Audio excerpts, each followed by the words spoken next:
台北市今仔嘛进行地动演练，有人烦恼讲台北市有真侪旧厝，若是大地动问题会真严重。市长郭文德是表示讲，目前先以防灾型的都市更新来处理，也毋过因为即马欠工欠料是真严重所以嘛真恶推动。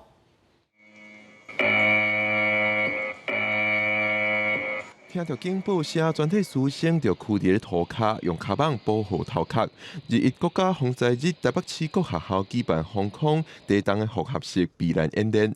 台北市长郭文德也到台地高中视察演练的状况。今年因为俄乌战争的关系，你们要求说教育局这些活动合并来举办。一旦战争发生，你的 WiFi 是不是第一瞬间就会停掉？WiFi 如果停掉的话，我们校园目前已有的 WiFi 能不能转成 Internet？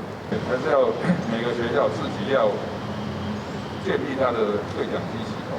郭文德强调，演习真重要的是伫结束了后，拢要有检讨的流程。不过针对地动，嘛有真侪人咧烦恼。台北市危险老厝济，若是大地动，这个厝恐惊会倒去。郭文德讲，防灾型的都市更新会使解决。都更的过程当中常常为了权力分配拖很久，在台湾的营造的能量可以应付的状态下，我们会用最快的速度把这个都更做完。缺工缺料太严重了，单预算就要增加20%的以上，政府还是要想办法解决。针对国民党议员王志斌质疑新北有编预算要学生的防灾套套，台北市说无。郭文德表示，伫市府内部讨论了后，认为套套拄着落来的物品一点保护效果就无，落尾决定用学生身躯边就有的卡棒保护头壳，是较务实的选择。